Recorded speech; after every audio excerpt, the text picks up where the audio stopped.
Open a mortgage amortization schedule for a typical 30-year loan and look at the very first payment. On a $500,000 loan at a normal rate, that first year of payments, nearly $40,000, puts barely $5,000 toward the actual amount you borrowed. The rest, almost all of it, is interest. Fast forward to the final year of that same loan, and the numbers nearly flip. Of that same $40,000, roughly $35,000 goes straight to principal. Same monthly payment. Both years, completely different destination for the money. That single fact is the starting point for understanding just how much is happening behind the scenes of the most common loan most people will ever take out. A loan most people sign once, glance at maybe twice a year, and otherwise never think about again. The reason for that lopsided split is a structural feature called amortization, and it isn't a trick. It's simple math. A mortgage charges interest on whatever balance you currently owe. In month one, you owe the entire loan,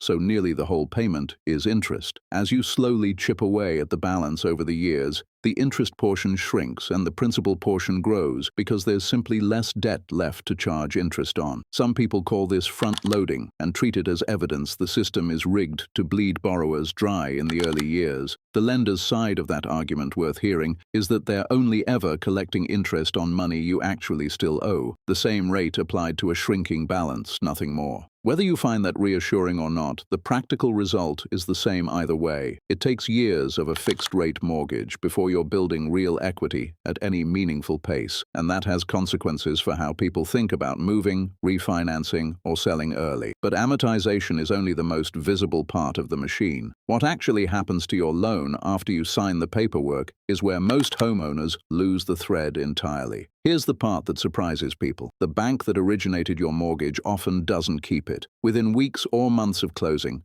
that loan is frequently sold into what's called the secondary market, bundled together with thousands of other mortgages into a mortgage-backed security, then sold to investors who simply want a steady stream of interest payments. Your mortgage, in other words, can become a small slice of a bond sitting inside someone else's investment portfolio, often without you ever being told it happened. The originating bank walks away with cash up front, which it can then turn around and lend to the next home buyer, repeating the cycle. This is a large part of how the mortgage industry can keep lending at the volume it does. It isn't recycling the same pool of deposits over and over. It's continuously offloading the loans it makes onto investors who want long-term, predictable income. Selling the loan itself is only step one. Separately, lenders often sell something called the mortgage servicing rights. Essentially, the right to be the company that actually collects your monthly payment, manages your escrow account, and handles the paperwork if you ever fall behind. Whoever holds those rights earns a small ongoing fee, month after month,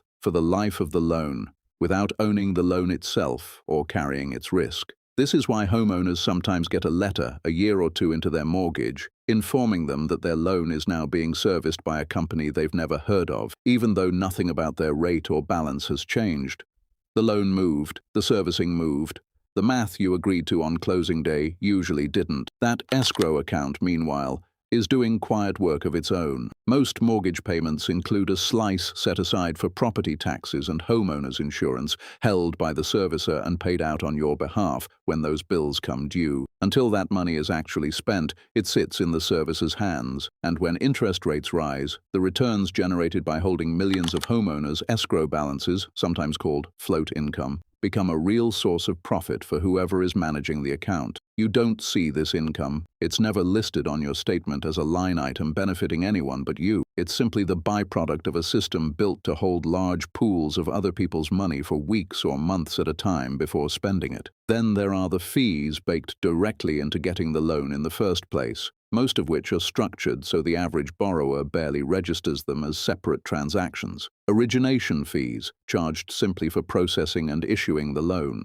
Discount points, which let a borrower pay a lump sum upfront in exchange for a slightly lower rate. A bet on how long you'll keep the loan that, done through the lender's own math, is usually priced to be profitable for them, regardless of which way you guess. And if your down payment is below a certain threshold, private mortgage insurance, a monthly charge that protects the lender, not you, in case you default, quietly folded into your payment until your equity crosses a line where you're allowed to stop paying it. Refinancing adds another layer most people don't think through fully. Every time a homeowner refinances into a new loan, chasing a lower rate or pulling cash out of built-up equity, the amortization clock resets. That new loan starts the same way the original one did, nearly all interest in the early payments, principal barely moving. A homeowner who refinances every few years, even at a genuinely lower rate each time, can end up spending far more of their financial life in that steep early stretch of the schedule than someone who simply stayed put. Lenders benefit twice from this: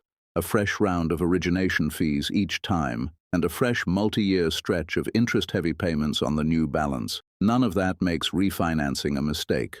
A lower rate is still a lower rate. It just means the decision carries a structural cost that isn't obvious from comparing two interest rates side by side. None of this makes a mortgage a bad deal.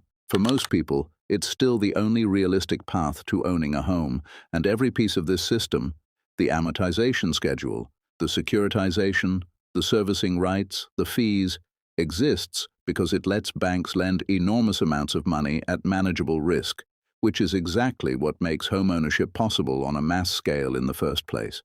But almost none of it is explained at the closing table. You sign one document that sets your rate and term, and behind that single signature, a loan gets split into pieces, sold, resold, serviced by strangers, insured against your own default, each piece quietly generating income for someone long after you've stopped thinking about the day you signed. The 30-year mortgage feels like the simplest financial product most people ever use.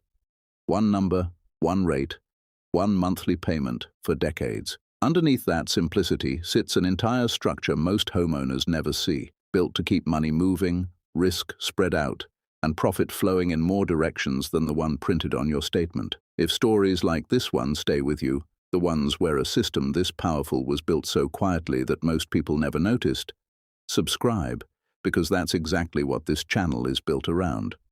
And if you've got a question about how another part of the financial system actually works, drop it in the comments. Some of the best topics on this channel started as a suggestion from someone watching.